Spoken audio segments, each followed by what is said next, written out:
5.5 سال بعد lock down سے پہلے 2020 میں لاک ڈاؤن سے پہلے السلام علیکم ولی جو اجتماع کرنولی ہوا کو تھا سبسکرائب کرو. صوبہ آندھرا پردیش کا، اب ہوا ہے 2024 میں وقال اللہ نظام تبارک الدین کے وتعالی اندر یہ جوڑ کے انما یعمر مساجد اللہ من آمن باللہ والیوم الآخر. الحمدللہ وقال ہر اللہ صوبے کا جو تبارک ہے ہر دو وتعالی سال جوڑ ہوتا.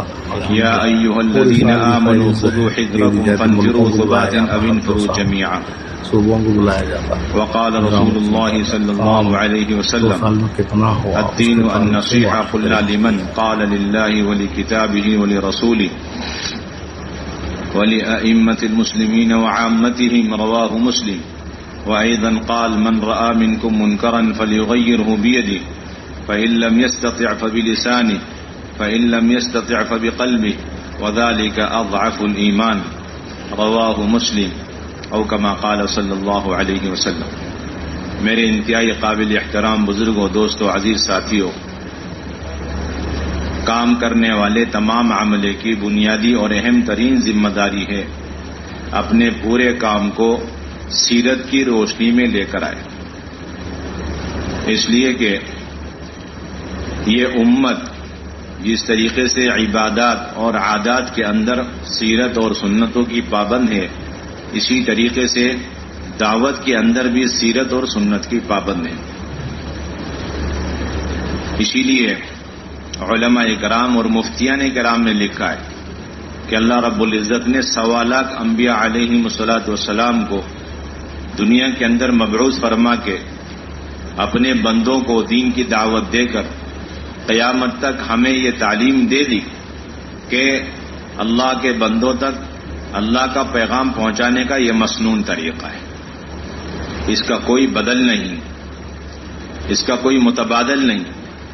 جس طریقے سے ایک انسان عبادت کے اندر اپنے جسم سے مکلف ہے اور وہ اپنی جسم کے اعتبار سے اس فریضے کے ادائیگی پر مامور ہے اور کسی قیمت پر قیامت تک ایک معمولی سی عبادت کی ادائیگی میں ایک انسان کا کوئی بدل نہیں، اس کے جسم کا کوئی بدل نہیں، اسی طریقے سے اللہ کے بندوں تک اور امت کے ہر طبقے، ہر فرد امت تک اللہ کا پیغام پہنچانے میں انسان اپنے جسم سے، اپنی ذات سے مکلف بنایا گیا ہے.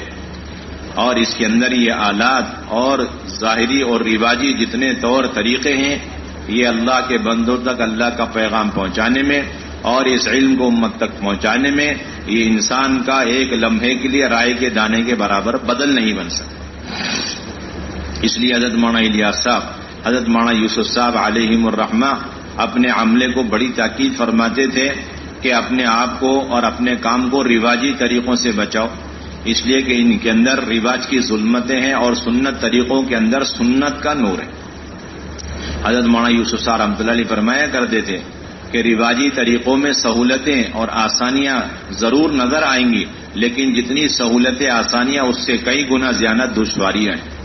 اور سنت طریقوں میں جب دین کی محنت کو لے کر ہم کھڑے ہوں گے، اس میں شروع میں تکالیف اور مجاہدوں کا سامنا ہوگا، لیکن بہت جلد اس کے ساتھ اللہ کی غیبی مدد نصرتوں کا سلسلہ شروع ہو جائے. اس لیے اللہ رب العزت نے مجاہدوں پر وعدہ فرمایا والذین جاہدوا فینا لنہدینہم سبلنا. مجاہدہ کسی بھی قسم کی مشقت کو دین کی محنت کے سلسلے میں برداشت کر لینے کا نام نہیں کہ آپ نے دین کی محنت کے سلسلے میں کوئی بھی تکلیف کسی بھی طریقے سے آپ نے برداشت کر لی، کہ نہیں، اللہ کے بندوں تک اللہ کے پیغام کو انبیاء علیہم الصلاۃ والسلام، نبی پاک علیہ الصلاۃ والسلام، حضرات صحابہ رضی اللہ عنہم اجمعین کے نقش قدم پر، سیرت پر اس دعوت کو پہنچانے میں آنے والی ناگواریوں کو اللہ کے لیے برداشت کرنے کا نام اصل مجاہدہ ہے، جس پر اللہ کی طرف سے ہدایت کے وعدے. اس کے اندر اجتہاد اور اپنے قیاس کی کوئی گنجائش نہیں.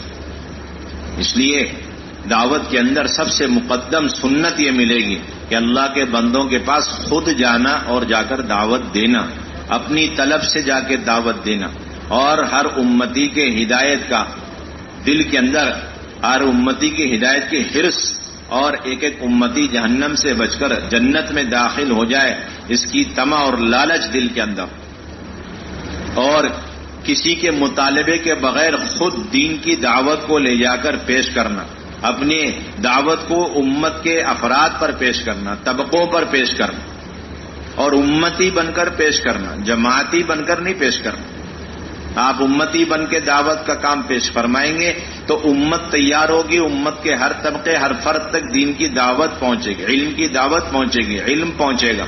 اور اگر آپ جماعتی بن کر کے اعمال دعوت اختیار کریں گے تو مخصوص طبقے تک دین پہنچے گا، امت تک دین نہیں پہنچے گا۔ اس لیے مولانا الیاس رحمۃ اللہ علیہ نے پہلے فرما دیا، لفظ جماعت تفریق کی علامت ہے، لفظ جماعت تفریق کی علامت ہے، جماعتی بن کے کام کرنے کی چیز نہیں، تو امتی بن کر کام کرنے کی چیز۔ تو آپ صلی اللہ علیہ وسلم کی سنت میں اہم ترین سنت، حضرات صحابہ کا اہم ترین معمول ملے گا، ہر فرد کے پاس جا کر اس کو دین کی دعوت دینا اور اس میں آنے والی ناگواریوں کو برداشت کرنا۔ آپ صلی اللہ علیہ وسلم حکم بن کیسان رضی اللہ تعالی عنہ جو مشرک تھے ان کو دعوت دے رہے ہیں اور وہ انکار کر رہے ہیں، یہاں تک کہ حضرت عمر رضی اللہ تعالی عنہ اکتا کر عرض کرنے لگے اور ان کی گردن کاٹنے کی اجازت لینے لگے۔ آپ صلی اللہ علیہ وسلم سخت ناراض ہوئے اور آپ دعوت دیتے رہے، ان کی بات کی طرف توجہ نہیں فرمائی۔ تھوڑی دیر میں حکم بن کیسان کا دل نرم ہوا، دین میں داخل ہوئے۔ پھر آپ نے فرمایا، عمر تمہاری بات مان کر اگر میں اجازت دے دیتا تو یہ شخص جہنم میں داخل ہو جاتا۔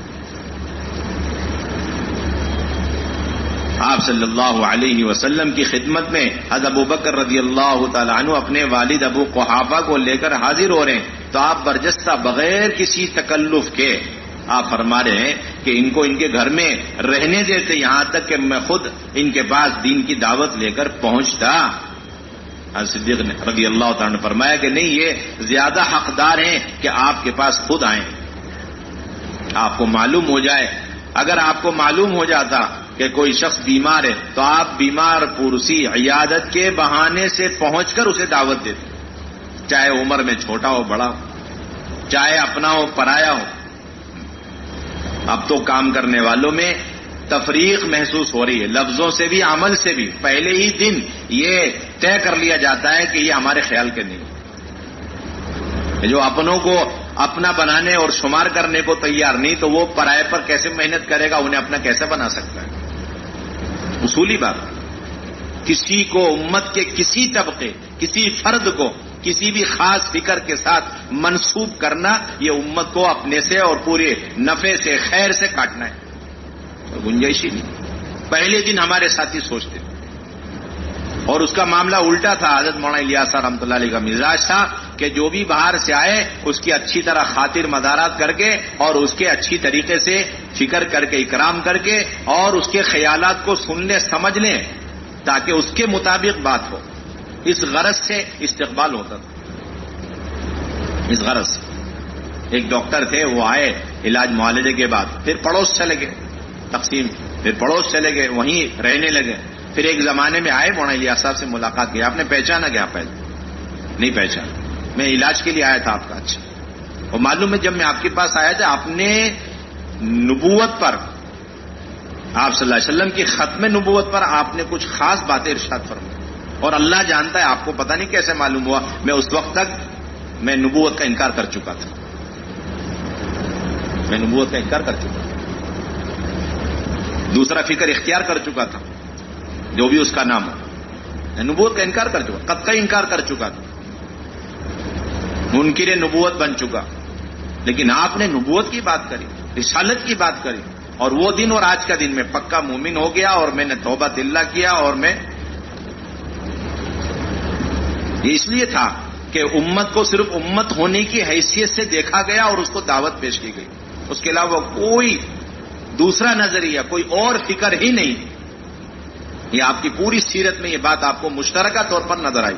آپ صلی اللہ علیہ وسلم کسی میں کوئی تفریق نہیں کرتے، امیر ہے، غریب ہے، شہری ہے، دیہاتی ہے، کہاں کا رہنے والا ہے، کیا اس کے حال احوال ہے، کچھ نہیں، بس ایک بات ہے، اس کے سامنے دین کی دعوت پیش کرنی، استعداد ہے فوراً قبول کر لے گا، نہیں ہے تو بار بار پیش کرنی ہے، بار بار مجاہدے کرنے، تکلیفیں بھی برداشت کرنی، اس کی طرف سے ناگواریاں، اذیتیں جسمانی، قولی، فعلی، قلبی، روحانی، ظاہری، باطنی، سب جھیلنا، سب برداشت کرنا، لیکن اس کو دعوت دینا چھوڑنا ہی نہیں ہے، بس یہ کام کا اصول ہے۔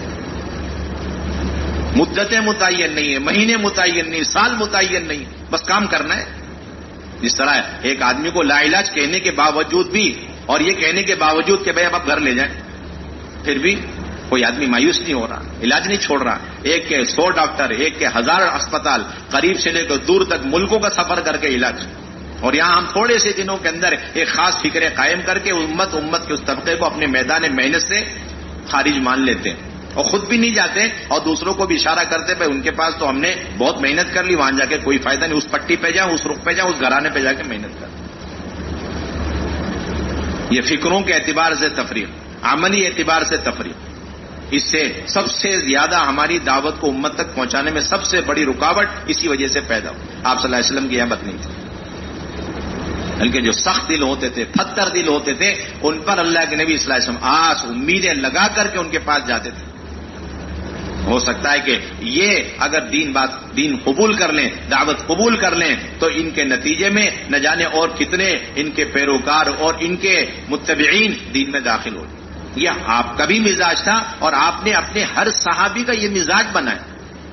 آپ کی پوری زندگی کا خلاصہ، ہر نبی کا خلاصہ، سب سے پہلے غیر مانوس لوگوں پر محنت کرنا. یہ سب سے بڑا اصول. پچھلے دنوں ایک صوبہ آیا اور ان سے پوچھا گیا آپ کے یہاں مسجدیں بہت ہیں لیکن اس کے باوجود کام نہیں ہو رہا، کیا بات ہے؟ تو انہوں نے کہا غیر مانوس. غیر مانوس. تو کہنے لگے کون سے نبی ایسے 1.25 لاکھ نبیوں میں سے یہ بتا دیں جو مانوس قوم کے پاس بھیجے گئے، اتنا بتا دو. ان کی قوم سے تو بھیجے گئے لیکن مانوس کوئی نہیں تھا. نبی کی بعثت اور نبوت کی علامت یہ ہوتی تھی کہ وہ انسیت کے دائرے سے نکل چکے اور اصرار، استکبار اور انکار کے درجے میں پہنچ چکے، اس میں پختہ ہو چکے. یہ کسی بھی نئے نبی کے دنیا میں آنے کی سب سے بڑی علامت ہوتی.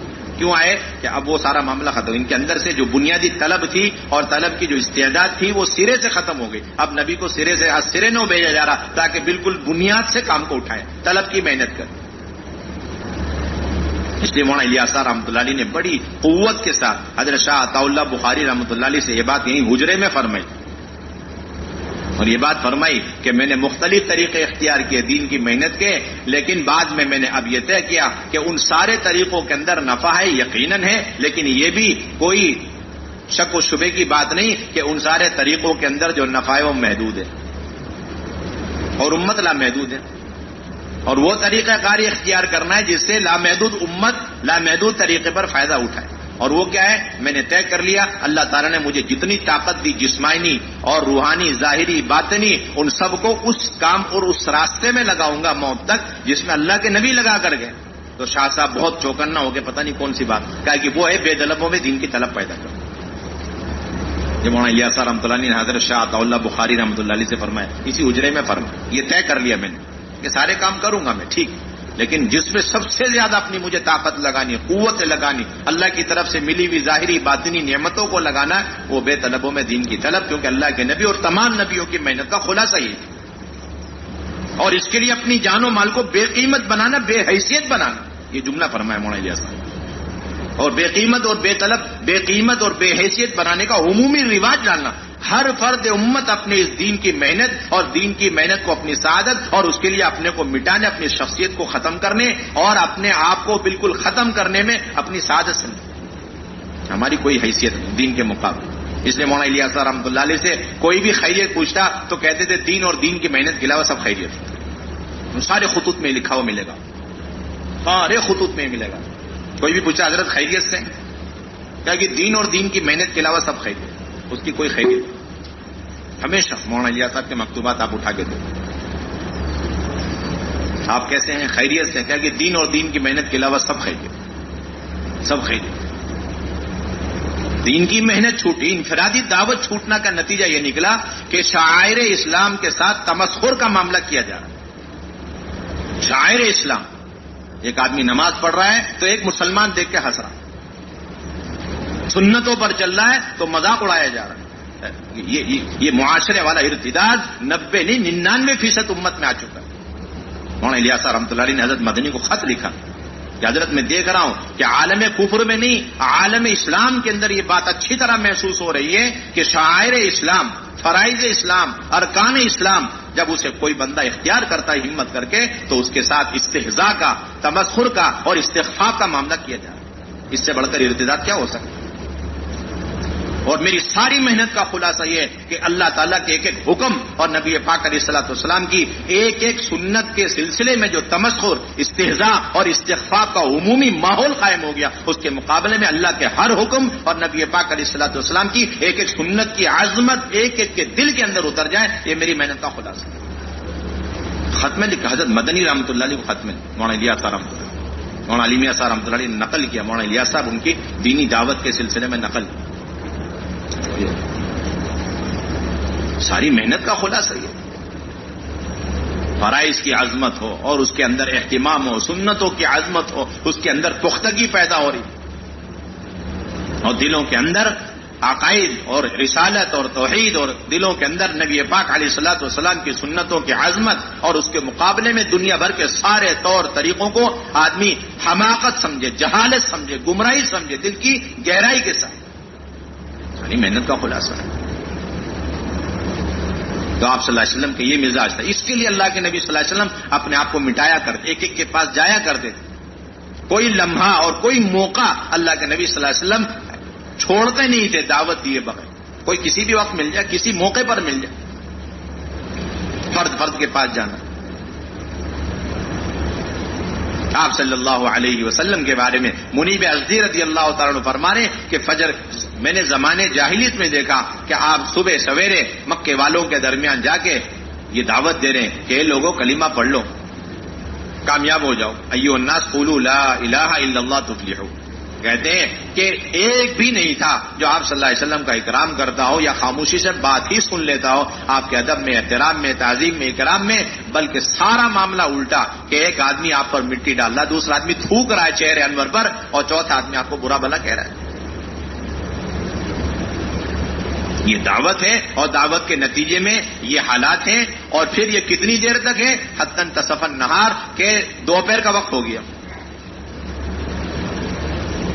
ہمارے ساتھی تو وقت پوچھتے ہیں کتنی محنت کرنی ہے.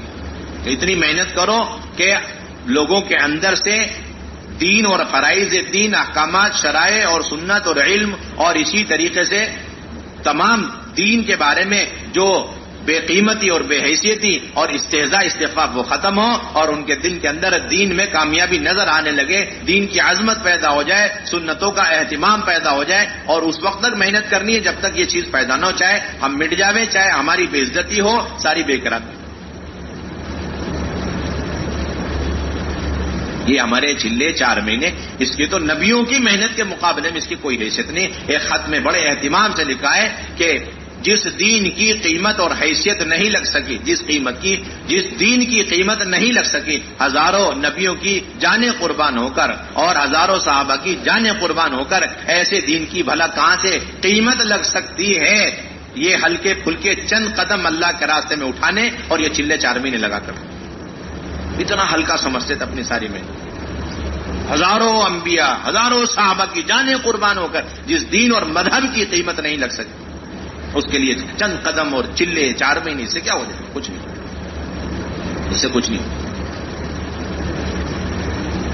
اس لیے جذبہ کیسا ہو. مولانا منظور نعمانی صاحب فرماتے ہم تو بیان بھی نہیں کر سکتے کہ مولانا الیاس صاحب رحمۃ اللہ علیہ کس جذبے سے کام کیا کرتے تھے. پھر بھی کہتے ہیں عقل کے قریب لانے کے لیے ایک مثال دے رہا ہوں.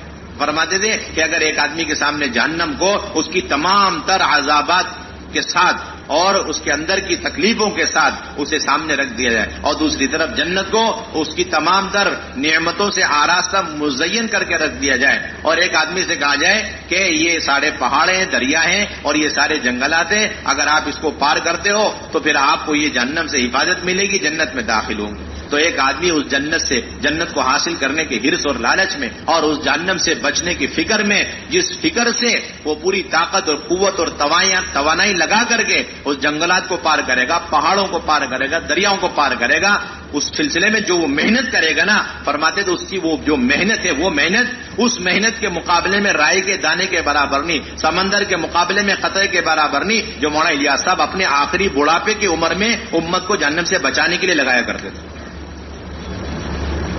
کہتے سمجھانے کے لیے، ورنہ یہ الفاظ نہیں میرے پاس.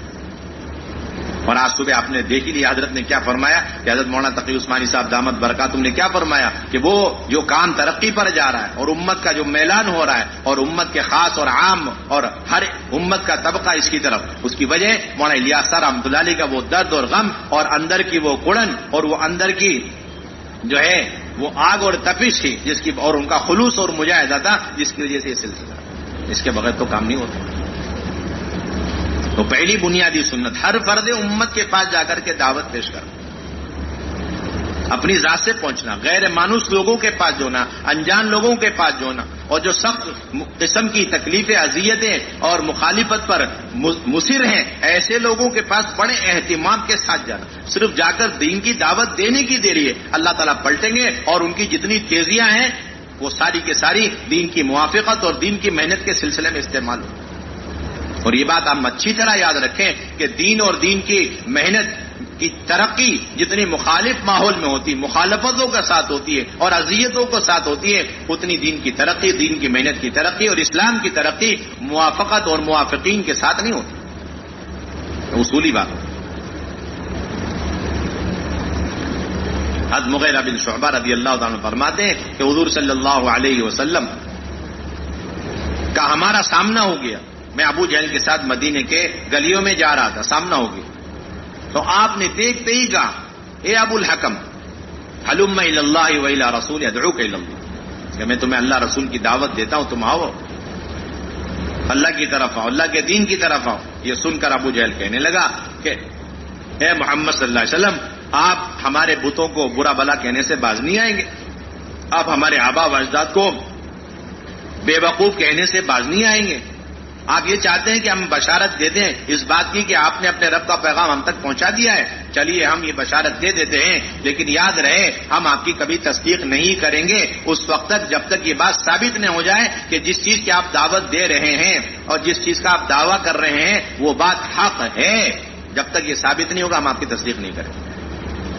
یہ سنتے اللہ کے نبی صلی اللہ علیہ وسلم انہیں چھوڑ کر کے چلے گئے۔ فوراً ابو جہل مغیرہ بن شعبہ کی طرف متوجہ ہو کر کہنے لگا کہ خدا کی قسم یہ محمد صلی اللہ علیہ وسلم جس چیز کی دعوت دے رہے ہیں اور جس چیز کا دعویٰ کر رہے ہیں یہ یقیناً حق ہی حق ہے، لیکن ہم ان کی تصدیق نہیں کرتے، یہ حق لیکن ہم ان کی تصدیق نہیں کرتے۔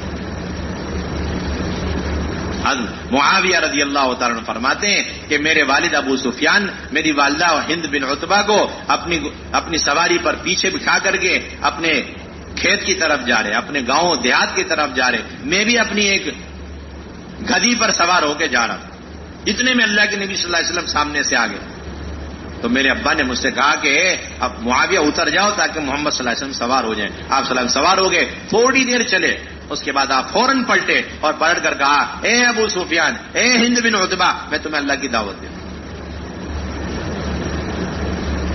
آپ سینت اٹھا کے دیکھیں کوئی موقع آپ صلی اللہ علیہ وسلم نے نہیں چھوڑا، فرد کو دعوت دینا، دو فرد کو دعوت دینا، چھوٹی چھوٹی جماعتوں کو دعوت دینا، پھر آگے بڑھ کر کے جو بے طلب مینا کے خیموں کے اندر ہیں ان کے پاس جا کر کے ایک کے پاس انتہائی بیچارگی کے ساتھ، انتہائی لاچاری کے ساتھ اور بڑے ہی عاجزی کے ساتھ آپ فرما رہے ہیں میں ابینی و میں انصرونی حتی ابلغ رسالت ربی، کون میری نصرت کرے گا، کون مجھے ٹھکانہ دینے کے لیے تیار ہے تاکہ میں اپنے رب کا پیغام پہنچا دوں۔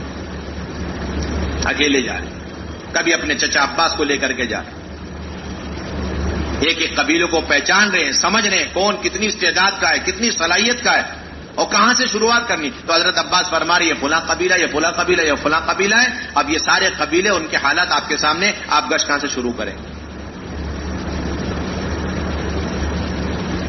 ایک مرتبہ آپ صلی اللہ علیہ وسلم قبیلے چلتے چلتے ہر قبیلے والے نے انکار کر دیا، ایک قبیلے کے پاس پہنچے تو انہوں نے مختلف سوالات کیے، آپ صلی اللہ علیہ وسلم نے جواب دیا، انہوں نے کہا کہ جب آپ کی قوم نے آپ کو نکال دیا، دھتکار دیا، جھٹلا دیا تو ہم آپ کی تصدیق نہیں کر سکتے، لیکن ہم آپ کو جھٹلائیں گے بھی نہیں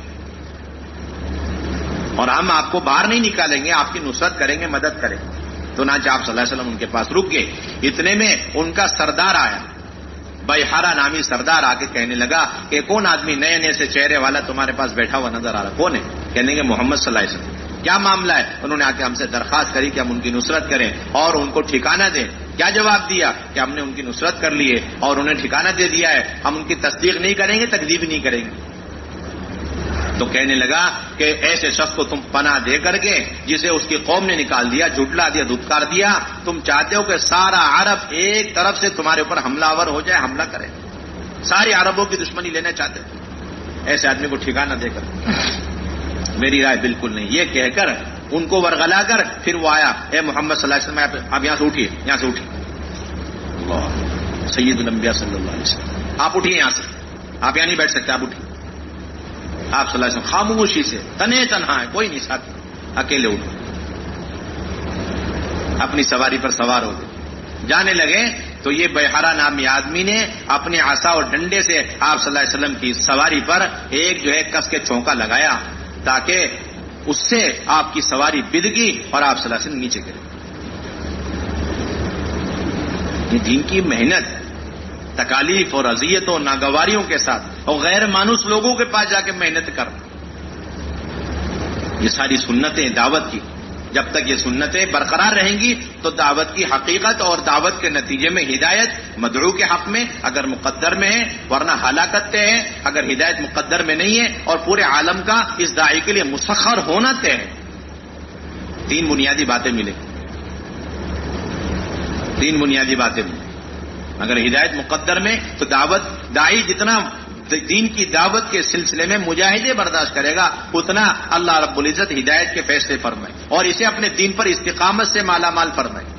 دنیا کی بڑی سی بڑی لالچیں اور دنیا کے بڑے سے بڑے عہدے اور منصب کی ظاہری شکلیں صورتیں اس کے سامنے رکھ دی جائیں، لیکن وہ رتی بھر اور رائے کے دانے کے برابر اور لمحے بھر اپنے دین اور دین کی محنت کو چھوڑنے کے لیے تیار نہیں ہو، کیونکہ اپنے دین کا داعی ہو، اپنے دین کا داعی ہو۔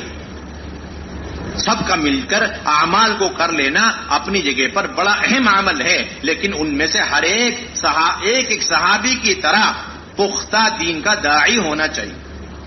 یہ مستقل ایک مسئلہ ہے، سب مل کے کام کریں بہت اچھی بات، لیکن ہر فرد اپنی ذات کے اعتبار سے اپنے دین کی دعوت میں کتنا پختہ ہے، یہ سب سے اہم مسئلہ ہے۔ ایسا تو نہیں کہ ایک آدمی کی وجہ سے 9 آدمی چل پھر رہے اور ایک آدمی ادھر ادھر ہو گیا تو 9 آدمی بالکل ہینڈی کیپ ہو گئے، معذور ہو گئے، نہ سوچ سکتے، نہ بول سکتے، نہ سن سکتے، نہ دیکھ سکتے کہ وہ ایک تھے وہ چلے گئے، وہ ایک تھے وہ چلے میں گئے، وہ ایک تھے 3 دن میں چلے گئے۔ اس کا مطلب ہے کہ آدم سازی کا سلسلہ ہمارے پاس نہیں، رجال سازی کا سلسلہ ہمارے پاس نہیں۔ آپ صلی اللہ علیہ وسلم نے جس طرح اپنی ذات سے خود دعوت دینے کا اہتمام فرمایا، تکلیفیں برداشت کری، ناگواریاں برداشت کری، اسی طریقے سے آپ کا یہ مستقل معمول تھا کہ جو بھی آپ کے ہاتھ میں دین قبول کر کے، اسلام قبول کر کے بیعت ہوتا، سب سے پہلے سیرت میں یہ بات آپ کو ملے گی وہ پکا داعی بنتا۔ ایک معمولی درجے کا آدمی، حضرت صدیق اکبر کے بارے میں مشہور ہے، وہ آئے اور دین میں داخل ہوئے اور گئے، اپنے دوستوں کو دعوت دی پہلے دن اور دوسرے دن، اور دونوں دن کے نتیجے میں اکثر عشرے مبشرہ دین میں داخل ہوئے۔ ایک معمولی درجے کا آدمی، ایک اعرابی ہے، وہ اللہ کے نبی صلی اللہ علیہ وسلم اسے دعوت دے رہے ہیں، درخت آپ کی گواہی دے رہا ہے 3 مرتبہ کر کے، اور پھر جیسے وہ کلمہ پڑھ کے مسلمان ہوا، اب وہ کہہ رہا ہے میں فوراً جاؤں گا اور اپنی قوم کو جا کے دعوت دوں گا، اگر میری قوم مان لے بہت اچھی بات ہے، ورنہ میں تو تنے تنہا آپ کے پاس آ کے زندگی بھر آپ کے ساتھ رہوں گا۔ یہ ہر ایک کے اندر مشترکہ چیز ملے گی آپ، یہ نہیں مل جل کر کے، وہ اپنی جگہ پر ہے، لیکن ہر فرد اپنی ذات سے، میں اپنی قوم کو، اپنے قبیلے کو، ہر فرد امت کو دعوت دوں، اس میں اپنی جان لگاؤ، اپنا مال لگاؤ، یہ دعوت کی اہم اور بنیادی سنت ہے۔ ایک معمولی درجے کا ایک شخص حضور کی خدمت میں آتا ہے، پہچانتا ہے بازار میں اللہ کے نبی صلی اللہ علیہ وسلم، اور پھر کلمہ پڑھ کے دین میں داخل ہوتے ہی خود تقاضا رکھتا ہے کہ اللہ کے نبی وہ ایک جنگل اور وہاں ایک چشمہ ہے، وہاں پر کچھ لوگ رہتے ہیں اور آپ مجھے اجازت دیں، میں فوراً جا کے ان کو دعوت دوں گا، اور مجھے پوری امید ہے، بڑی صلاحیت اور استعداد کے اور صاف دل کے لوگ ہیں، آپ اجازت دیں میں دعوت دوں، مجھے پوری امید ہے انشاءاللہ وہ سب کے سب کلمہ پڑھ لیں گے۔ عجیب بات ہے، ایک نیا آدمی، اس کا نام بھی نہیں ملتا، بس رجل کر کے ذکر آتا ہے، ایک فرد کلمہ پڑھ لیا بازار میں، اور وہیں پر دائی بن کر کے وہ اگلے دوسرے گشت کے لیے جا رہا ہے بنجر علاقوں میں۔ یہاں ہمیں پتہ ہی نہیں 10 سال ہو گئے، دوسری مسجد میں کام کو کیسے اٹھانا کچھ پتہ ہی نہیں، مشورے چل رہے بیٹھے ہوئے۔ جب گشت کی شکل میں نہج میں ہوگا تبھی تو دوسرے گشتوں کے ذریعے سے قریب کے دور کے محلوں کے اندر کام کی پختگی اور کام وجود میں آئے گا. جب گشت ہی نہیں ہے, گشت کی شکل میں نہیں, گشت سے متعلق جتنے مجاہد ہیں وہ نہیں. ہم سمجھتے ہیں وہ اللہ کے نبی کے مجاہد الگ اور یہ گشت الگ ہے, یہ اپنی مرضی سے کر لو. نہیں, ایسا کچھ. اللہ تعالیٰ نے ان گشتوں کے اندر, ان ملاقاتوں کے اندر وہی انوارات, وہی ہدایت, وہی نورانیت. بلکہ مولانا یوسف رحمۃ اللہ علیہ کا ملفوظ, مولانا یوسف فرمایا کرتے تھے کہ تم یہ گشت کرتے رہو جن لوگوں سے موت تک کبھی ملنے کی امید نہیں ہے, اور ہر وقت وہ دین کے اور دینداروں کے سلسلے میں وہ کوششیں کرتے رہتے ہیں کہ کسی طریقے سے یہ دین ختم ہو جائے. ایسے لوگوں کو اپنی گمراہی کا اور اپنے بھٹکنے کا اللہ آپ لوگوں کے گشتوں کے ذریعے سے احساس پیدا کر دے. ایسے جس طریقے سے کوئی آدمی جنگل میں, گھنے جنگل میں بھٹک گیا ہے اور سورج کی کرنیں پتیوں کے بیچ میں سے اندر جاتی ہیں, شعاعیں, تو وہ محسوس کرتا ہے کہ میں شاید راستہ بھول گیا, بھٹک گیا. اور پھر تم ان تمام علاقوں کے اندر گشت کرتے رہو. ان بڑی بڑی عمارتوں کے دائیں بائیں سے تم گشت کرتے ہوئے فکروں کے ساتھ نکلتے رہو. تو فرماتے تھے جس طرح مسلسل سورج کی شعاعیں اور کرنیں اس گھنے جنگل کے اندر جانے کی وجہ سے وہ شخص ایک نہ ایک دن باہر نکلتا ہے اور سورج کی روشنی کے بنیاد پر وہ اپنی منزل تک پہنچ جاتا ہے. اسی طرح ایک وقت آئے گا کہ یہ سارے حکام ہیں, وزراء ہیں اور مختلف امت کے طبقات ہیں, خواص ہیں, یہ سب کے سب نکل کر آئیں گے. وہ دن زیادہ دور نہیں کہ تمہارے سامنے گھٹنے ٹیک کر کلمہ نماز سیکھ رہے ہو. انہی گشتوں سے ہوگا. اللہ نے ہر دور کا باطل, چاہے نمرود کی شکل میں, فرعون کی شکل میں, حامان اور قارون کی شکل میں ہو, اور شداد کی شکل میں, قوم عاد قوم سمود کی شکل, جتنی شکل میں بھی باطل جب بھی آیا وہ ایک ہی راستہ تھا, دعوت. اس کے علاوہ کوئی راستہ نہیں.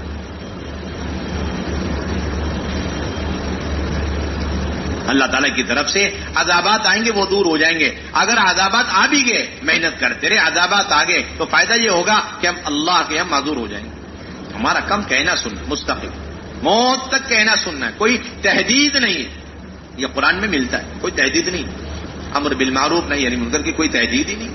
اس وقت تک کہنا سننا ہے, اس وقت تک اپنی جان کو لگانا, اپنے اوقات کو, قیمتی وقتوں کو فارغ کرنا, خوشامدیں کرنا, جب تک وہ راہ راست پر نہ آ جائے. یہ نبیوں کی ساری محنت کا خلاصہ ملتا ہے. یہ تو انتظامی چیزیں, 3 مہینے جاؤ, 6 مہینے جاؤ, 1 سال جاؤ, 2 سال جاؤ, انتظامی چیزیں. ورنہ حقیقت یہ ہے, ہم نے اسی کو نصاب سمجھ لیا, اسی کو اعلیٰ ترین معیار سمجھ لیا. یہ ہماری تنزلی کی بنیادی وجہ اور سبب ہے, اور اصل سے ہم ہٹ گئے, انتظامی چیزوں میں لگ گئے. یہ سب انتظامی چیزیں. آپ قرآن اٹھا کے دیکھ, اصحاب سبت کو اللہ تعالیٰ نے منع فرمایا کہ تم مچھلیاں مت پکڑا کرو, تو 2 حصے ہو گئے.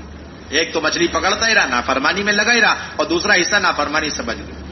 اور جو نافرمانی سے بچ گیا اس کے 2 حصے ہو. ایک حصہ وہ جو مچھلی پکڑنے والوں کو روکتا تھا, اور دوسرا حصہ وہ جو مچھلی پکڑنے والوں کو روکتا نہیں تھا.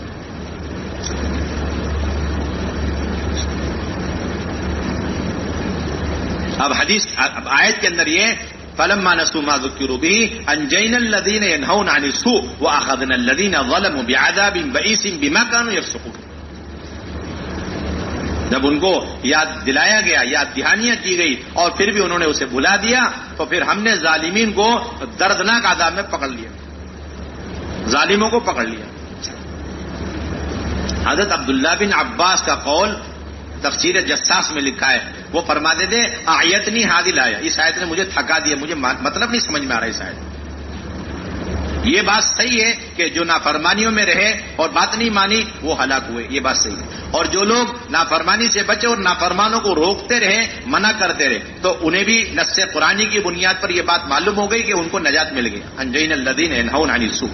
لیکن وہ جو تیسرا طائفہ اور تیسری جو جماعت تھی جو نافرمانی سے بچی ہوئی تھی لیکن نافرمانوں کو نہیں روک رہی تھی, ان کے بارے میں آیت میں کوئی تذکرہ نہیں. میں بہت پریشان ہوں, سمجھ نہیں پا رہا ان کا فیصلہ کیا ہوا. قرآن نے تو کچھ کہا ہی نہیں. تو ان کے شاگرد تھے حضرت مجاہد, کہنے لگے حضرت میں بتا دوں کیا, وہ بھی ہلاک ہو گئے. کیونکہ یہاں پر ہلاکت کا اللہ, نجات کا اللہ تعالیٰ نے وعدہ صرف ایک طائفے اور ایک جماعت سے فرمایا, اس جماعت سے جو برائیوں سے ان کو روک رہی تھی بس. اور جس سے معلوم ہوا جس نے برائی سے نہیں روکا تو وہ بھی ظالم ہے, اور ظالموں کے ساتھ انہیں بھی اللہ نے پکڑ لیا. تو حضرت ابن عباس نے فرمایا تم نے میرا بہت بڑا بوجھ ہلکا کر دیا, اور یہ کہہ کر کے خلعت نصیب فرماؤ, اپنا لباس ہدیہ کر دیا. اور انہوں نے کہا بھی تھا لم تعظون قوما اللہ مہلکهم ومعذبهم عذابا شدیدا, کہ تم ایسی قوم کو نصیحتیں کیوں کرتے پھر رہے کہ جن کو اللہ تعالیٰ ہلاک کرنے والے ہیں یا پھر دردناک عذاب میں مبتلا کرنے والے. تو مسلسل سمجھا رہے تھے اور وہ مان نہیں رہے تھے, تو انہوں نے طے کر لیا, جس طرح ہم لوگ ہوتے نا طے کر لیتے ہیں, مجھے بہت سمجھا لیا. جماعتوں بھی کہتے ادھر مت جاؤ, ملاقات مت کرو. ان کہ کیوں جا رہے ہو آپ؟ تو انہوں نے 2 فائدے بتائے. ایک فائدہ یہ کہ اللہ کے یہاں کم سے کم جب تک عذاب نہیں آئے گا ان کے منکرات پر, ان کی برائیوں پر, ان کی نافرمانیوں پر, جب تک اللہ کی طرف سے عذاب نہیں ہے, عذاب نہیں آ رہا, اس وقت تک ہم مکلف ہیں ان منکرات سے بچنے کے. جس طرح ہم مکلف ہیں ان منکرات میں مبتلا لوگوں کو جا جا کے فہمائشیں کرنا, سمجھانا, بجھانا بار بار, یہ ہماری ذمہ داری, فریضہ ہے. اس کا کوئی جو ہے مقدار متعین نہیں, کوئی مقدار متعین نہیں, جو قرآن نے ثابت کر دیا. تو اس کا فائدہ یہ ہوگا کہ کل قیامت میں اگر پوچھ ہوئی, وہ اسی نافرمانیوں میں آنے والے عذاب میں وہ مبتلا ہو گئے اور شکار ہو گئے, اور کل قیامت میں ہم سے پوچھوگی تو ہم معذرت تو پیش کر سکتے ہیں کہ ہم آخری لمحے تک عذاب کے نازل ہونے تک انہیں سمجھاتے رہے. یہ معیار ہے ہمارے کام. یہ پوچھتے دوسرا گشت کب تک کرنا ہے, ملاقاتیں کب تک کرنی ہے. یہ 2 گھنٹے 2.5 گھنٹوں نے سارے کام کو دفتری کام بنا کے رکھا ہو. 2 گھنٹہ 2.5 گھنٹہ ہر آدمی بڑا مطمئن ٹائم دیکھ کر کے جا رہا. بالکل ڈیوٹیوں میں ٹائم نہیں دیکھتا, ملازمتوں میں ٹائم نہیں دیکھتا, کھیتی باڑی میں ٹائم نہیں دیکھتا, بیوی بچوں میں کوئی ٹائم ٹیبل نہیں ہے سارا ٹائم ٹیبل تو تبلیغ میں آ کر رہے گا سمٹ کر. 2.5 گھنٹے دیکھ کر لگا کے چلے جاتے. 2 منٹ ایکسٹرا ہو گئے تو بہت بڑا احسان کر دیا کام کے اوپر. یہ اس لیے مولانا الیاس صاحب بہت پہلے کہہ چکے, فرماتے تھے اس کام کو اس طرح کرو کہ جنونی ہونے اور جنونی کہلائے جانے کی تمنا دل کے اندر ہو. اتنا کام کے لوگ ہیں پاگل آدمی. ہم تو چاہتے نہیں کہ یہ شہادت اور یہ ڈگری ہمیں مل جائے, ہم نہیں چاہتے. اتنا ماحول سے متاثر ہے کہ یہ بھی دیکھنا چاہیے, وہ بھی دیکھنا چاہیے, سب نظام دیکھ کے چلنا چاہیے. یہ بول بول کر کے سب چیز ختم. باقی دنیا کے کاموں میں مجنون ہونا ہمیں آتا ہے, اپنے کاروبار میں مجنون ہونا آتا ہے, لیکن امت جہنم کی طرف جاری, انہیں جہنم سے بچا کر جنت کی طرف لے جانے کے لیے اللہ نے دعوت کی مبارک محنت عطا فرمائی. اس کے اندر ہم مجنون ہو جائے یا مجنون کوئی کہہ دے, اس کی کوئی خواہش نہیں. یہاں تک جملہ مولانا الیاس صاحب رحمۃ اللہ علیہ کا ملتا ہے, اس کام کے اندر اپنی فنا میں اپنی بقا کا یقین کامل ہونا چاہیے. اس کام کے اندر اپنی فنا میں اپنی بقا کا یقین ہو تو اللہ تعالیٰ دنیا ہی میں جنت کا مزہ چکھا.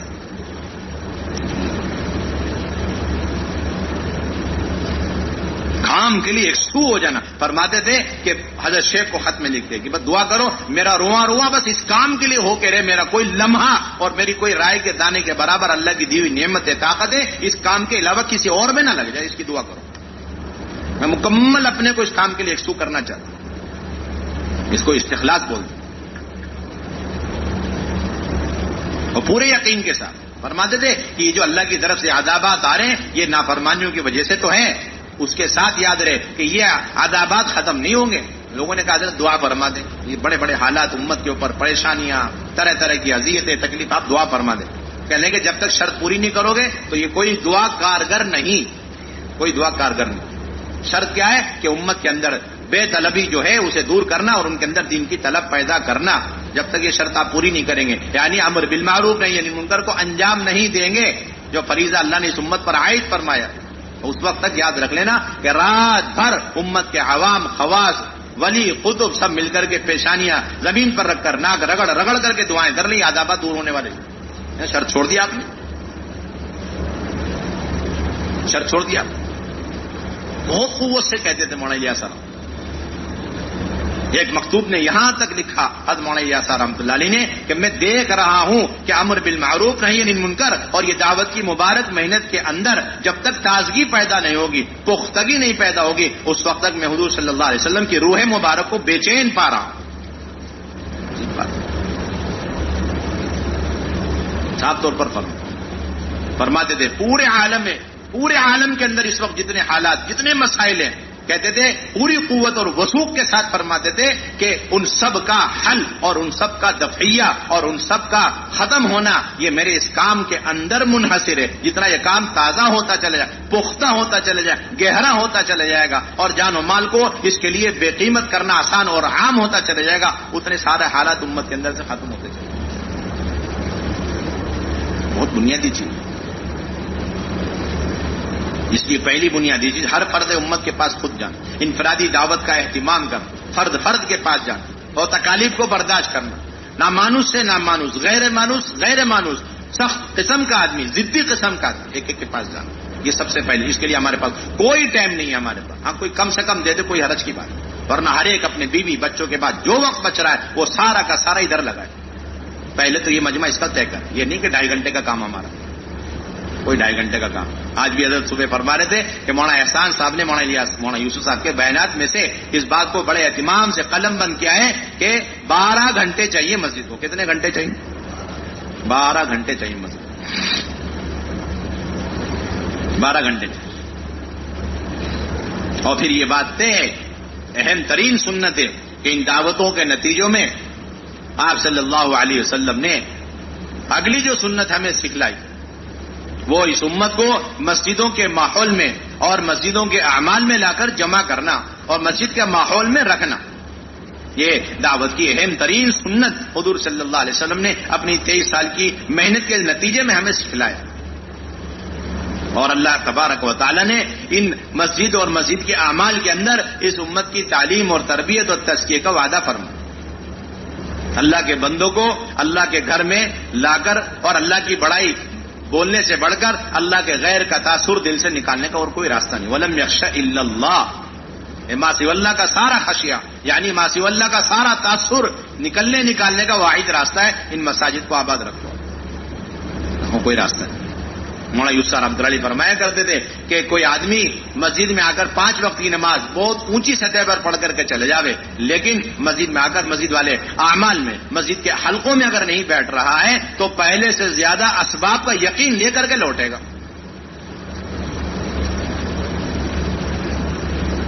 پہلے سے زیادہ اسباب کے ساتھ، اسباب کے یقین کے ساتھ وہ لوٹے گا. وہ نمازی 5 وقت کا نمازی جو 5 وقت کی نماز پڑھنے کے لیے آتا ہے لیکن اس کے علاوہ مسجد کے کسی عمل سے کوئی تعلق نہیں، نہ ایمان کے حلقوں میں بیٹھنا ہے، نہ غیب کے تذکرے سننے، نہ اللہ کی بڑائی کو بولنا ہے، نہ سننا ہے، تو پھر یہ نماز پڑھتا رہے گا اور اسباب کے یقین میں کوئی کمی نہیں ہوگی. پہلے زیادہ اسباب کا یقین لے کر کے واپس لوٹے گا. ان ساری محنت کا نتیجہ ہے اپنے دلوں کے رخ کو صحیح کرنا، یقین کو درست کرنا، اسباب اور مادی نقشوں کے یقین کو دل کے اندر سے نکالنا. اس لیے آپ کی اہم ترین سنت تھی اور آپ صلی اللہ علیہ وسلم نے ضدی قسم کے لوگوں کو مسجد کے ماحول میں اسی وجہ سے ٹھہرا. قبیلہ ثقیف کے لوگ رمضان کے مہینے میں مدینہ طیبہ آتے ہیں اور یہ کہتے ہیں کہ ہم بت پرستی نہیں چھوڑیں گے اور نمازیں نہیں پڑھیں گے، زکوٰۃ نہیں دیں گے، روزے نہیں رکھیں گے. آپ صلی اللہ علیہ وسلم نے ان کی باتیں سنی، انہیں سمجھایا، لیکن وہ مانے نہیں. تو آپ صلی اللہ علیہ وسلم نے ان کے علاج اور تربیت کے پیش نظر مسجد میں خیمہ لگا کے انہیں ٹھہرا دیا تاکہ ان کا دل مسجد اور مسجد کے اعمال کی وجہ سے نرما جائے. چنانچہ روایت میں صراحت موجود ہے کہ چند دن گزرے تھے کہ انہوں نے رمضان کے روزے رکھنے شروع کر دیے، نمازیں شروع کر دی اور دین کی محنت اور جہاد کے لیے وہ اندر سے آمادہ ہو گئے. یہاں صرف ایک ہی چیز تھی جس کی وجہ سے وہ اندر سے تیار ہوئے، وہ مسجد کا ماحول اور فرشتوں کا ماحول. بازار کا ماحول اتنا فساد کا ماحول ہے. مولانا یوسف صاحب نے فرمایا کرتے تھے کہ جس دن کوئی مومن بازار میں 6 گھنٹے 8 گھنٹے دے دے، اسی دن اس کے ذمہ لازم اور ضروری ہو جاتا ہے کہ وہ مسجد کو 6 گھنٹے 8 گھنٹے دے دے تاکہ وہ یقین صحیح ہو جائے جو یقین بازار میں رہنے کی وجہ سے بگڑ چکا ہے. ہم تو اس رخ سے سوچ ہی نہیں رہے. ابھی ہم تو یہ دیکھ رہے 2.5 گھنٹے دینا ہے، دے دیا، ہم چلے گئے. یہ نہیں دیکھ رہے کہ ہمارے اندر بگاڑ کہاں سے پیدا ہو رہا اور کتنا لمبا ہمارے اندر بیماریوں کا سلسلہ شروع ہو چکا اور بیماری کتنی بڑھ چکی ہے. اور یہ سب کیوں؟ کہ باہر کے ماحول اور بازار کے ماحول کی وجہ سے. ایک ہی راستہ امت کی تعلیم تربیت کا، مسجد کا ماحول، اور دوسرا بگڑنے کا ایک واحد راستہ بازار کا ماحول. یہ دونوں میں ضد ہے. اس لیے حدیث پاک کے اندر آتا ہے احب البلاد الی اللہ مساجدها وابغض البلاد الی اللہ اسواقها. علامہ نووی رحمۃ اللہ علیہ فرماتے ہیں کہ مسجد کو احب البلاد کیوں کہا گیا؟ اس لیے کہ اس میں ہر وقت وہ اعمال ہوتے ہیں جو اللہ کی محبت کا ذریعہ ہیں، اور بازار یہ اللہ کے غضب کا کیوں ذریعہ ہیں؟ اس لیے کہ وہاں ہر وقت اللہ کے ناراضگی کے اسباب پائے جاتے ہیں، وہیں جھوٹی قسمیں کھائی جاتی ہیں، وعدہ خلافی وہی ہوتا ہے، امانت کی خلاف ورزی وہیں پر ہوتی ہے، امانت میں خیانت وہی کرتے ہیں، اور بیع و شراء کے اندر غبن اور جھوٹ اور دھوکہ دڑی اور غش اور لین دین کے اندر یہ جتنی بھی خرابیاں ہیں معاشرے کی، معاملات کی، بڑے اہتمام سے علامہ نووی نے اس حدیث کے نیچے لکھا ہے، منکرات کا ماحول اور اڈا ہی ہے بازار کا ماحول، اس لیے جو آدمی جتنا وہاں بیٹھے گا وہ اس جگہ کی طرح وہ خود بھی اللہ کے نزدیک مبغوض ہوتا چلا جائے گا، اور جو آدمی جتنا مسجد کے اعمال کا پابند ہو جائے گا وہ اس مسجد کی طرح، مسجد کے اس ٹکڑے کی طرح اللہ کے نزدیک محبوب ہوتا چلے گا، کوئی راستہ نہیں۔ جگہ جگہ جگہ سراحت کی علامہ نووی رحمۃ اللہ علیہ نے مسجد کی اہمیت پر عظمت۔ طفیل بن عمرو دوسی اتنے متاثر ہو گئے کفار مکہ کی بات سن کر کہ اپنے کان میں روئی رکھ کر کے آئے کہ ان کی بات تو سننی ہی نہیں ہے۔ آج بھی امت کا بہت بڑا طبقہ، اللہ معاف فرمائے کہ اتنا بڑا طبقہ امت کا ہے وہ دین کی باتیں سننے سے بیزار، وہ سننا بھی نہیں چاہتا، ساری باتیں سنیں گے، دین کی بات نہیں سننا چاہتا، اللہ کے رسول کی باتیں نہیں سننا۔ ابھی ایک جماعت گئی یہیں پر، قریب کا علاقہ ہے، مستورات کی جماعت گئی، ان کو کھلایا پلایا ہماری جماعتوں نے، خوب خرچ کیا، تو وہ صرف تھوڑی دیر کے لیے دسترخوان میں ہماری مستورات کے ساتھ بیٹھ جاتی تھی، اور تھوڑی دیر کے لیے، لیکن وہ کہتی تھی یہ بیان اور یہ قال اللہ قال رسول اور تعلیم کے حلقوں میں مت بٹھایا کرو، یہ بات یہ ہمیں نہیں لگتی، مناسب نہیں یہ بات۔ ایسا اندر سے انکار ہے، اللہ رسول کی باتیں سننے کے لیے اندر سے آمادہ نہیں۔ لیکن جیسے مسجد میں قدم رکھا طفیل بن عمرو دوسی فوراً ان کے دل میں اللہ نے یہ بات ڈالی، ان کی بات سننے میں کوئی مذائقہ کوئی حرج نہیں ہے، بات سننی چاہیے، اگر بات حق ہے تو قبول کریں، اگر حق نہیں صحیح نہیں ہے تو اسے رد کر دیں۔ یہ شخص ہیں کہ وہ ابھی تو مسجد میں داخل ہونے سے پہلے کان میں روئی رکھے ہوئے ہیں، اور یہی وہ طفیل بن عمرو دوسی ہیں کہ جن کی انفرادی دعوت کی وجہ سے 80 گھرانے ان کے خاندان کے دین میں داخل ہوئے، جس میں حضرت ابو ہریرہ رضی اللہ تعالیٰ۔ اس لیے یہ بہت بنیادی چیز ہے۔ ہماری صرف اتنی محنت ہے کہ 100% مسجد کے اطراف میں رہنے والے، امیر ہو غریب ہو، اپائش ہو معذورین ہو، اور جوان ہو بوڑھے ہوں، مزدور ہو کاشتکار ہو، جس قسم کے لوگ ہوں، جس خیالات کے اندر بھی ہوں، لیکن کسی فرد کسی بھی طبقے کے درمیان امتیاز اور تفریق کیے بغیر ہر ایک پر ایسی محنت کہ وہ کسی طرح مسجد میں خوشامدیں کر کے اسے مسجد میں لے جائے۔ حضرات صحابہ کے سارے گشتوں کا یہ سارا خلاصہ ہے۔ عبداللہ بن رواحہ رضی اللہ تعالیٰ عنہ، حضرت عمر رضی اللہ تعالیٰ عنہ، حضرت معاذ بن جبل رضی اللہ، بلکہ امام بخاری علیہ الرحمٰن نے عنوان قائم کیا الایمان یزید و ینقص۔ امام مسلم نے بھی یہی المنہاج کے اندر یہ عنوان قائم کیا،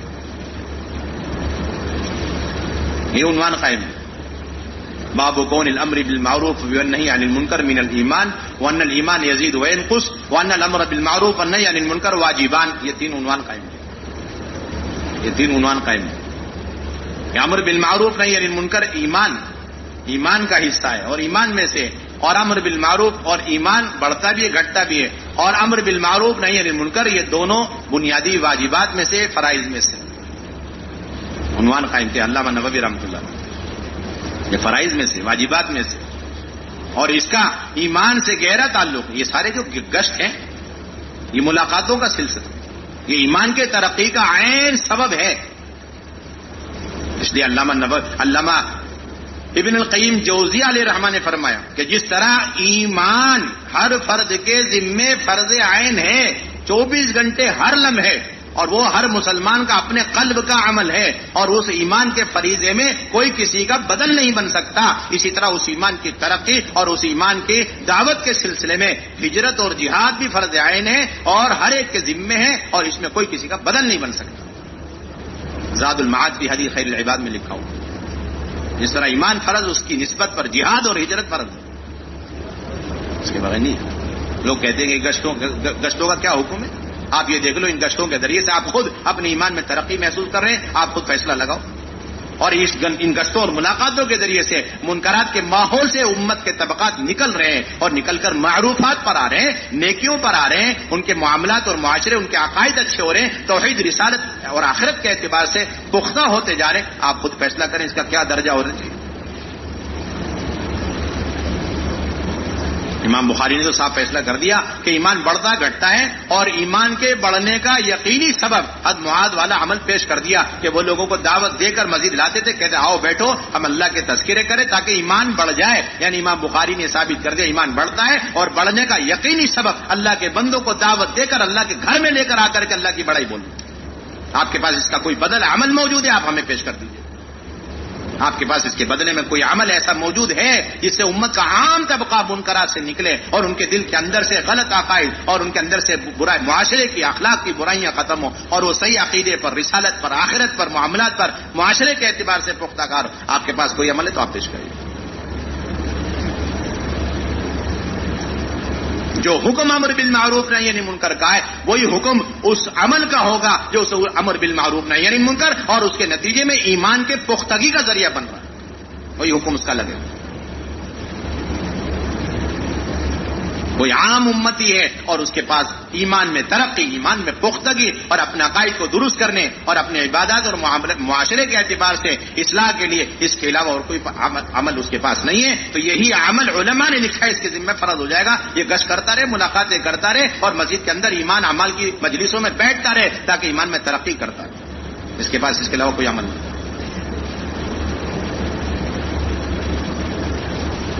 اس لیے بہت بنیادی ذمہ داری ان گشتوں کو، ان ملاقاتوں کو صرف گشت اور ملاقات کہہ کے چھوڑنا نہیں. یہ بعین ہی امر بالمعروف نہی عن منکر کے فریضے کی ادائیگی کا ایک مستقل شکل ہے، مسنون شکل. ایک کے پاس جانا، خوشامد کر کے لے کر کے، اپنے دین پر استقامت سے لے کر کے پوری امت کے صحیح سنت شریعت پر آنے کا یہ واحد راستہ گشتوں کے ذریعے، ملاقاتوں کے ذریعے صاحب لے کر کے.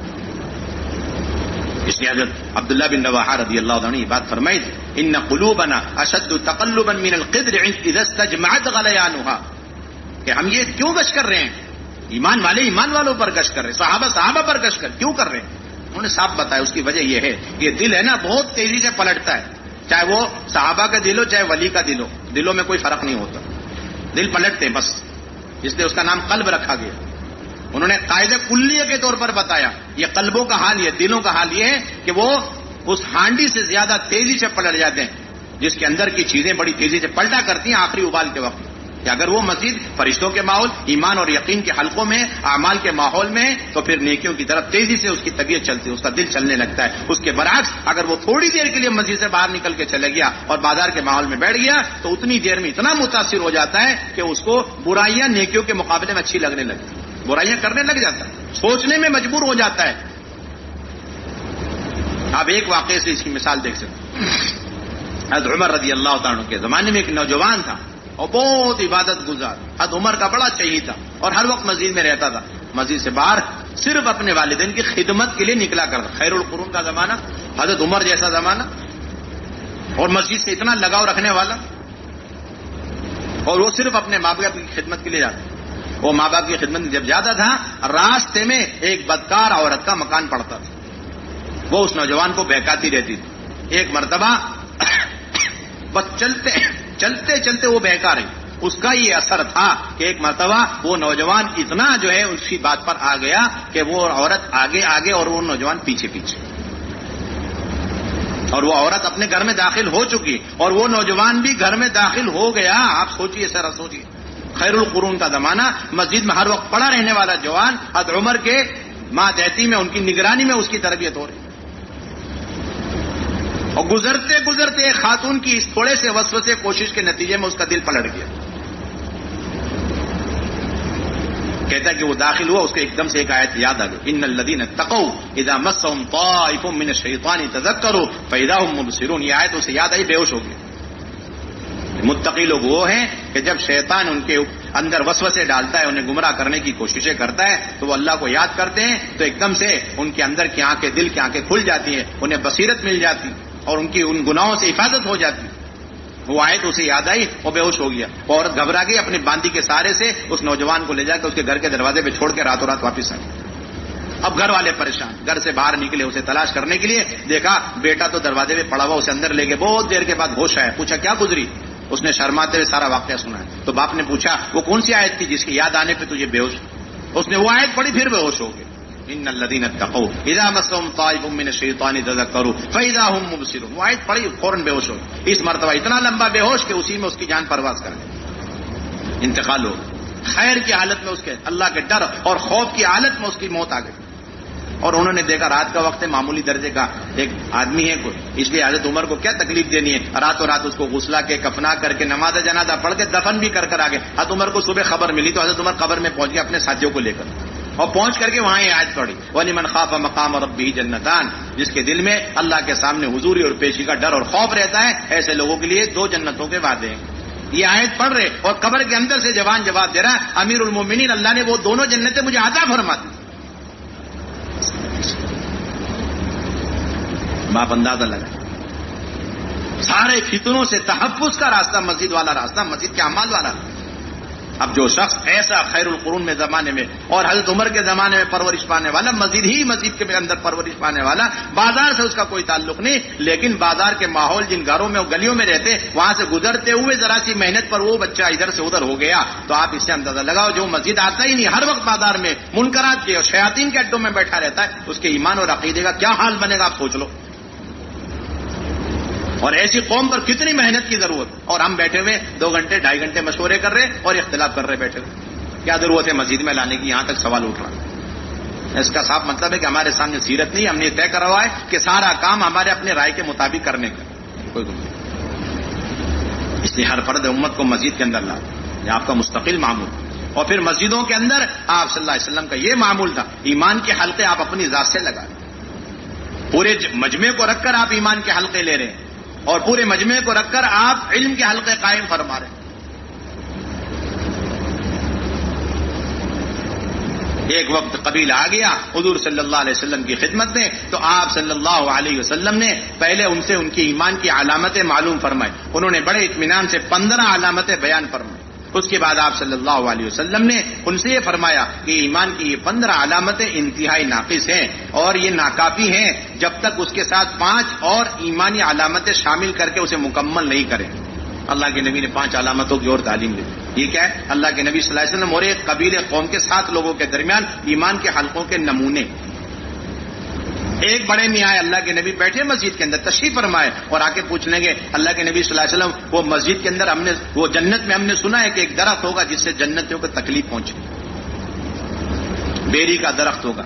آپ نے فرمایا کہ اللہ تعالیٰ کا ارشاد ہے فی صدری مخدود، بیخار کی بیریوں میں وہ جنتی لوگوں وہ کانٹے کہاں جائیں گے. آپ نے فرمایا جو اللہ تعالیٰ اپنی قدرت سے کانٹے لگاتا ہے وہ اپنی قدرت سے ہر کانٹے کے بدلے پھل لگاتا ہے اور ہر پھل کے اندر 70 ذائقے، ہر ذائقہ دوسرے ذائقے سے جدا ہو. یہ ایمان کے مذاکرے جنت یعنی جنت اور جنت کے درخت اور درخت کے ایک ایک پھل کے تذکرے، کانٹوں کے تذکرے. انہوں نے کہا اس کا سایہ کیسا ہوگا. حضرت حضور صلی اللہ علیہ وسلم فرمایا گیا ایک کوا 1 مہینے تک اڑتا رہے تب بھی اس درخت کے سائے کے منتہا تک نہیں پہنچ سکتا. اچھا اس درخت کا تنا کتنا وسیع کتنا چوڑا ہوگا. آپ نے فرمایا ایک جوان اونٹ جوانی کی حالت میں چلنا شروع کرے، چلتے چلتے ہی بڑھاپا شروع ہو جائے اور بڑھاپے کی حالت میں چلتے چلتے موت کے قریب اس کی ساری ہڈیاں گل کے گر جائے، صرف ہنسلی کی ہڈی باقی رہ جائے، اتنا تسلسل کے ساتھ چل کر بھی وہ اس درخت ایک تنے کا ایک چکر کاٹنے سے عاجز. ایمانیات کے تذکرے مسجد کے اندر اللہ کے نبی صلی اللہ علیہ وسلم ایک دیہاتی کو لے کر آپ فرمائیں. اور ہمارے ساتھی پوچھتے مسجد میں بیٹھ کے کرنا کیا، کتنی دیر آپ گھنٹے لگایا کرتے تھے. مسلم شریف کی روایت میں آپ صلی اللہ علیہ وسلم فجر کی نماز کے بعد تشریف فرما ہوئے ممبر پر اور آپ نے قیامت تک جو قیامت کی علامتیں آنے والی اور جو فتنے آنے والے اور جو اس کے علاج ہے وہ آپ بیان کرتے جا رہے یہاں تک کہ ظہر کا وقت ہو گیا. ہمارے ساتھی وقت پوچھ رہے کتنی دیر کرنا اور تعلیم بہت دیر ہو گئی اور تعلیم کرے کہ نہیں. ہم اللہ کے راستے میں اگر جائیں اور ہماری تعلیم ہو گئی اس کے بعد مزید وار جماعت تعلیم کرنے بیٹھے تو ہمیں بیٹھنا چاہیے نہیں بیٹھنا چاہیے، ایسے سارے سوالات ہوتے. ظہر کی نماز پڑھائی اللہ کے نبی پھر دوبارہ ممبر پہ تشریف فرما ہوئے، پھر آپ نے حدیث بیان شروع فرمائی یہاں تک کہ عصر کا وقت ہو گیا. راوی کہتے ہیں عصر کی نماز پڑھانے کے لیے آپ نیچے تشریف لائے اور پڑھا کر دوبارہ آپ ممبر پہ تشریف فرما ہوئے اور مغرب تک آپ آخرت کے اور قیامت کی ساری علامتیں اور جتنے فتنے اور اس کے بچنے کے اسباب اور اعمال بیان کر یہاں تک کہ مغرب کے وقت آپ کی مجلس پوری ہو. فجر سے لے کے مغرب تک تسلسل کے ساتھ، صرف بیچ میں وقفہ فرض نماز کی ادائیگی کے لیے سنت ہو. مسلم شریف کی روایت. یہ دن کا حال تھا مسجد النبوی کے اندر. رات کا کیا حال تھا؟ ابو موسیٰ شری رضی اللہ تعالیٰ فرماتے مسلم شریف ہی کی روایت ہے کہ عشاء کی نماز کے بعد میں فارغ ہوا تو ایک صاحب نے میرا ہاتھ پکڑا، میں نے دیکھا تو حضرت عمر فاروق اور کہنے لگے چلو بیٹھے ایمان کے علم کے حلقے لگاتے. حلال حرام کے تذکرے کرتے. یہ علماء کے لیے بڑی عبرت کا مقام ہے. کبار صحابہ، علماء صحابہ مسجد میں بیٹھے ہوئے آپس میں حلال حرام کے مذاکرے کرتے ہیں. اور کہتے ہیں کہ ہم نے شروع کیا مذاکرہ اور مذاکرے کرتے رہے اور دیکھا فجر کی اذان ہو گئی. رات بھر مسجد النبوی میں حضرت عمر اور ابو موسیٰ اشعری جیسے اتنے اونچے جلیل القدر صاحب مسجدوں کے اندر یہ سیکھنے سکھانے کا. اس لیے علماء سے درخواست کی جاتی ہے کہ علماء کرام اپنی تدریس، تصنیف اور تعلیم اور جتنی بھی دینی خدمات انجام دے رہے ہیں سر آنکھوں پر ہے. اس کی افادیت کا کسی قسم کا کوئی انکار نہیں ہے اور اس کی کوئی تردید نہیں، کوئی تنقیص نہیں. لیکن اس کے ساتھ ساتھ ان سے بہت مؤدبانہ درخواست، تمام قسم کی خدمات کے ساتھ ساتھ عین اللہ کی نبی کی سنت سمجھ کے مسجد کو تھوڑا قیمتی وقت آپ فارغ کریں. امت کے عام طبقے کو اپنے علم کے ذریعے استفادے کا آپ موقع اور راستہ کھولیں، ان کے لیے دروازے کھولیں.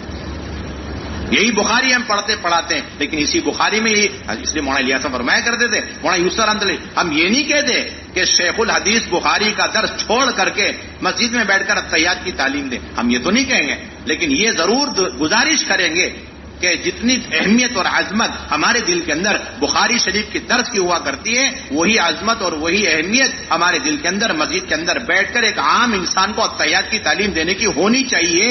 ہم یہ درخواست کرتے ہیں آپ سے. آپ تفریق نہ کریں، فرق نہ کریں، کیونکہ جو بخاری آپ پڑھا رہے ہیں اسی میں روایت موجود، جو مسلم آپ پڑھا رہے ہیں اسی میں وہ روایت موجود ہے کہ اللہ کے نبی صلی اللہ علیہ وسلم ممبر پہ بیٹھ کے ایک عام سے عام آدمیوں کو التحیات کی تعلیم دیں. موطا امام مالک کی روایت ہے، حضرت عمر اپنے خلافت کے زمانے میں ممبر پہ بیٹھ کر کے عام آدمی آ رہے، نئے نئے لوگ آ رہے ہیں، انہیں وہ نماز پڑھنے آ رہے ہیں، جا رہے تو انہیں التحیات کی تعلیم دے رہے ممبر پہ بیٹھ کر کے. تو ایمان کے حلقے اور علم کے حلقے یہ دو بنیادی چیزیں، ان دونوں کا تعلق مسجد سے. امت کی جہالت کا واحد راستہ اور علاج امت کے عام طبقے کا. دیکھیے ہمارے پاس جو بالغین اور طالبین ہیں ان کی تعلیم کا 100% انتظام ہے، اور جو غیر بالغین اور طالبین بچے ہیں ان کی تعلیم کا انتظام ہے. لیکن جو بالغین مکلفین غیر